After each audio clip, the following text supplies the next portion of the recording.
ETF index mutual funds నేర్చుకుని stock మార్కెట్లో రాణించాలనుకుంటున్నారా? వెంటనే ఈ నెంబర్కి కాల్ చేయండి. హాయ్ హలో నమస్తే, welcome back to Suman T. Present మనతో పాటు ఉన్నారు corporate and soft skills trainer Madhuravani గారు. నమస్తే మ్యామ్. నమస్తే అండి. ఇప్పుడు జాబ్ చేసే వాళ్ళకి ఒక గుడ్ న్యూస్ అని చెప్పి ఒక వార్త విన్నాను నేను. ఏంటంటే ఈ ప్రైవేట్ కంపెనీస్ ఏవైతే ఉంటాయో ఒకవేళ వాళ్ళు ఎంప్లాయీని కనుక తీసేస్తే ఉద్యోగంలో ఉంచి వాళ్ళు ఖచ్చితంగా 3 months శాలరీ ఫ్రీగా ఇవ్వాలి అని చెప్పేసి అంటున్నారు.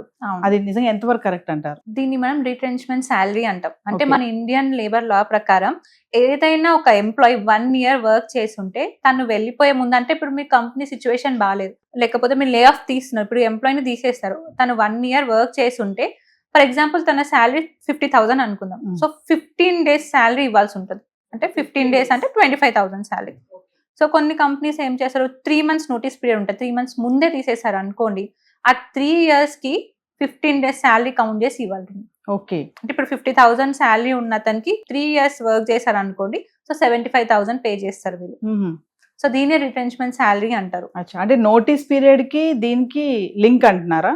ఇప్పుడు కొంతమంది notice period already lay off ఉంటే 3 months నోటీస్ పీరియడ్ చేయాలి, నోటీస్ పీరియడ్ ముందే తీసేశారు అనుకోండి, ఆ నోటీస్ పీరియడ్ అమౌంట్ పే చేయాల్సి ఉంటుంది. పే చేయాలి. ఇప్పుడు మీ కంపెనీ ఫండింగ్ తక్కువ ఉందో, లాస్ లో ఉందో, మీరు కంపెనీ తీసేస్తారు. సో ఒక ఎంప్లాయీ మీ దగ్గర 5 years వర్క్ చేశారు అనుకోండి, ఆ 5 years కి every year 15 days salary pay చేయాలి. 5 years కి 15 days యాడ్ చేసుకుంటాను. నోటీస్ పీరియడ్ కూడా మాకు వద్దు, నువ్వు చెయ్యొద్దు, ఇమీడియట్లీ నేను తీసేస్తున్నావు అంటే మాత్రం ఖచ్చితంగా పీరియడ్ ఆఫ్ టైం ది కూడా ఇచ్చేసేయాలి. ఆ 5 years ఇవ్వాలి, ప్లస్ ఈ నోటీస్ పీరియడ్ కూడా ఇవ్వాల్సి ఉంటుంది. అంటే ఇవి అన్ని ఐటీ సెక్టార్ కినా మామూలుగా అన్ని కంపెనీస్ లో అన్ని కంపెనీస్ కి రూల్ ఉందండి ఇండియన్ లేబర్ ప్రకారం. ఎట్లా మరి చాలా మంది ఎంప్లాయీస్ కి ఈ విషయం తెలియదు కదా, ఈ రైట్స్ తెలియవు.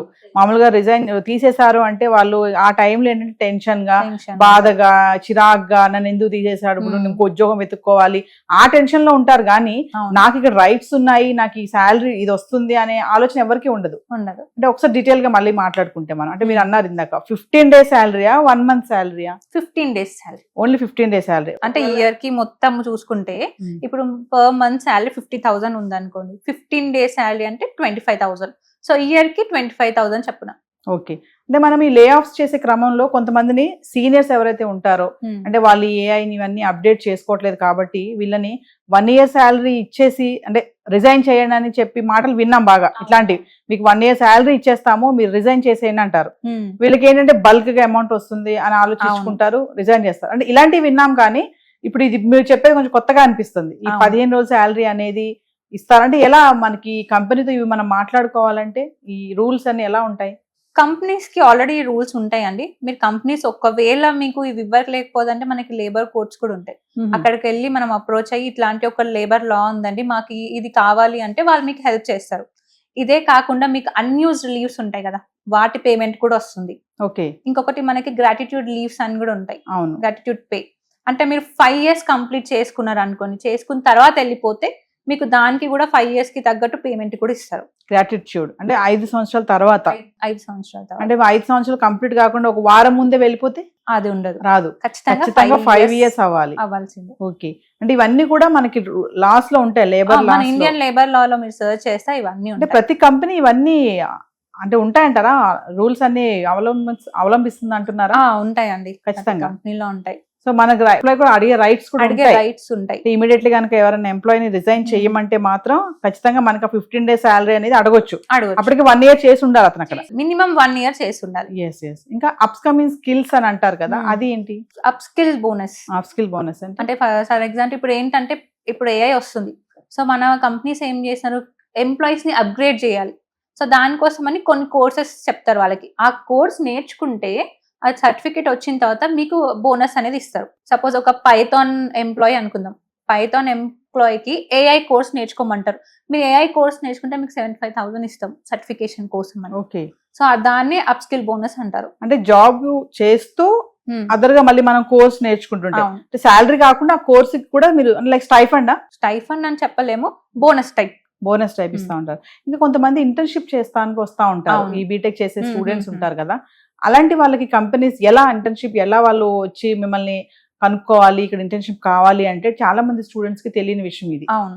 వాళ్ళు వేరే వాళ్ళని అడుగుతా ఉంటారు, నాకు ఇలా ఇంటర్న్షిప్ చేయాలి, నా కాలేజ్ లో లెటర్ వచ్చింది, నేను ఎలా అప్రోచ్ అవ్వాలని అడుగుతా ఉంటారు. సపోజ్ ఇప్పుడు మీలా ఐటీ కంపెనీస్ కి రావాలి అంటే ఎలా వాళ్ళు ఇంటర్న్షిప్ కి అప్రోచ్ అవ్వాలి అంటే? మనకి కంపెనీస్ అన్ని నోటిఫికేషన్స్ రిలీజ్ చేస్తూ ఉంటాయి, వాళ్ళ వెబ్సైట్ కి వెళ్ళి ఉంటే ఇంటర్న్షిప్ నోటిఫికేషన్ రిలీజ్ అవుతుంది. సో మన స్టూడెంట్స్ ఏం చేయాలి, ఎప్పటికప్పుడు కంపెనీస్కి వెళ్ళి వెబ్సైట్ వెళ్ళి చెక్ చేస్తుండాలి.